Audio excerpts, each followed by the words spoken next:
I think I'm live.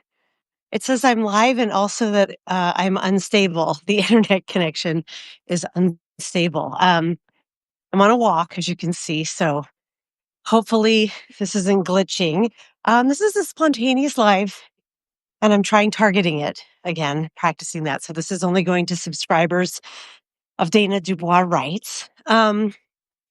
Oh, good. I see a couple people have joined. Hi, guys. As you can see, it's a super beautiful afternoon here. Hey, Bob. It's a super beautiful afternoon here in Seattle. I am off work and walking my dog to the park, and kind of getting like this in duality. Like it's the super beautiful day, um, even as there's super troubling things on the world. But I just saw this news thing that really uh, made really sad announcement. Um, I don't know how well you all remember the song "I Kissed a Girl," and no, I don't mean the shitty fucking Katy. Hey, Bob. Hey, Bob. Thanks for saying hi. I don't mean the shitty fucking Katy Perry song, which is, I don't know, the equivalent of two straight girls making out in a bar to titillate some frat dude. No, I'm speaking of the song from the mid 90s by Jill Solbuel, which was a lovely song, soulful, not soulful like genre, but like had a lot of heart and soul to it. And it was a more honest investigation, I think, of like a woman sort of, it didn't sound like it was for the male gaze. It sounded like it was an honest experience. Anyhow, it's a great pop song. Kissed a girl, her lips were sweet. She was just like kissing me, but better. Anyhow, she died last night. And she died in a house fire in Minneapolis. I just saw the news, and she was only 66 years old. And I'm like,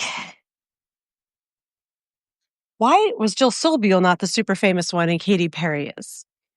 I mean, that's a rhetorical question. I don't have a super problem with Katy Perry. I saw her as my daughter's first concert. She's a great performer, but it wasn't the more honest of the songs. And like, why did this, by all reports, very cool, kind, talented woman die this fucking tragic death when all of these awful monster old men who will not be named are yet living and ruining the world for us? And I think I'm especially raw about this today because earlier this week, a friend of mine died, and he's someone I've known. I've known him and his wife as well for many years.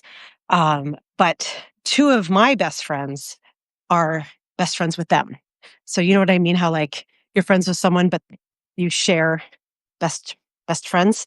Um, and he was on vacation with his wife in Europe and just on a fluke, like had a massive allergic reaction to something he ate on their last night and went into cardiac arrest. And he fucking died. Um, and he was like the kindest, sweetest man. And it's weird. Like I haven't cried about it. I'm almost choked up now. It's really weird how hearing that Jill Solbuel, like 1990s one hit wonder indie pop star dying is triggering this, but it's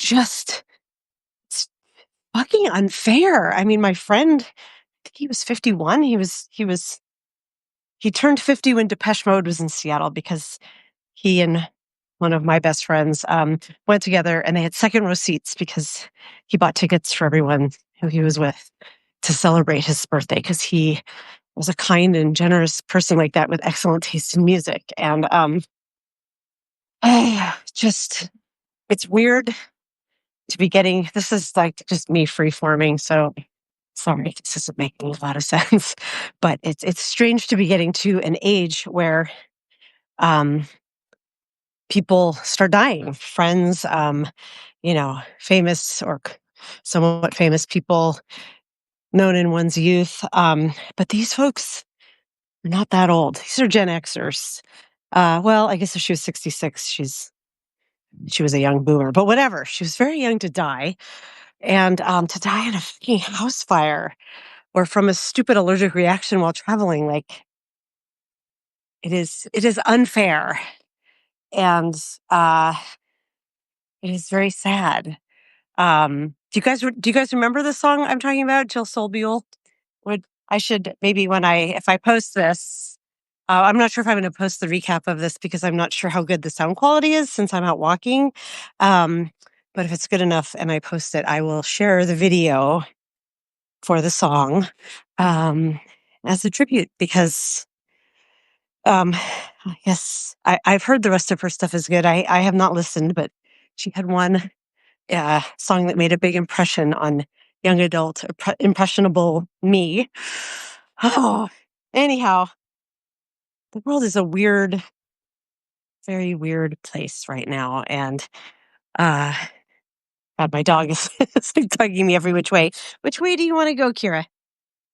Where are we going? You need to smell that thing. Okay.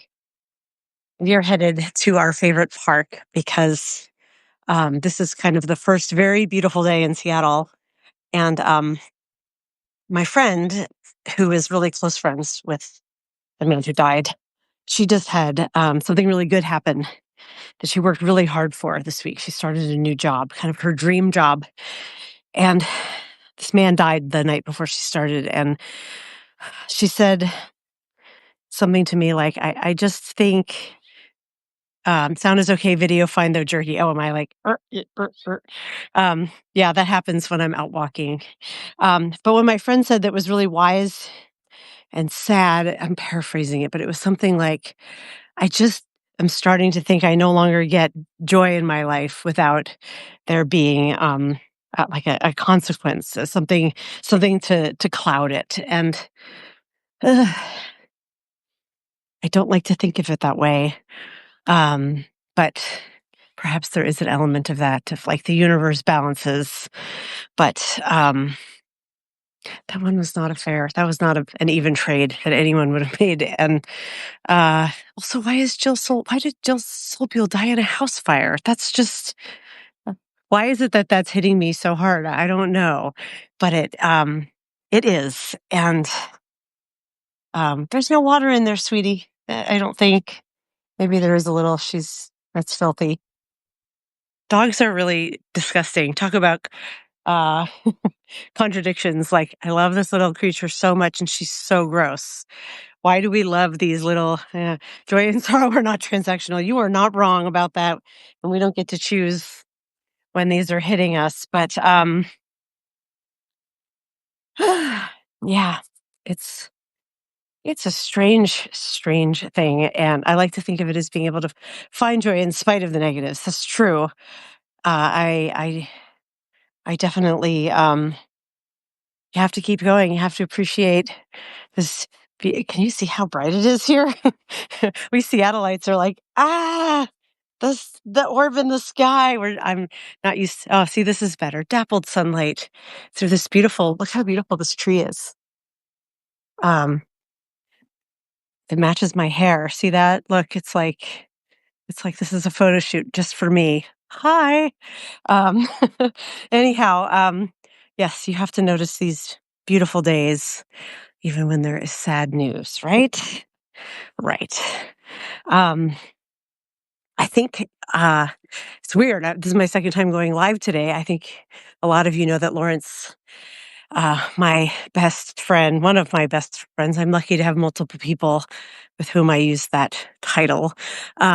He and I are now going live every day, each morning at 7 a.m. my time during the week, with Gen XE, with our the daily whatever. And I didn't want to cloud the daily whatever with this weird setting the death of my friend next to the death of Jill Solbiel, both tragic and too young, and sort of senseless. I guess that's the thing, senseless.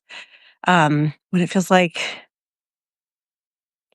I'm not going to say the last part because no one deserves to die, but there's certainly men I can think of living well into old age who are doing a lot of harm. We'll just say that. Anyhow, I now need to stop and pick up after my dog, so I think I'm going to hang up on this live.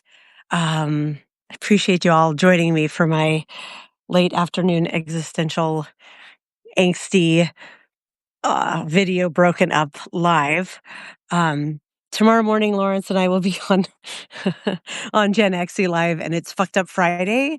So we are going to be bringing the most fucked up news of the week that we can find, as is our guest, Kevin Alexander, he's awesome. And then we're going to have a fucked up off, which is the most fucked up news. We'll vote. We'll have you guys all vote, anyone who joins, for which one is the most fucked up thing, because we need each other to turn to and be like, did that really happen?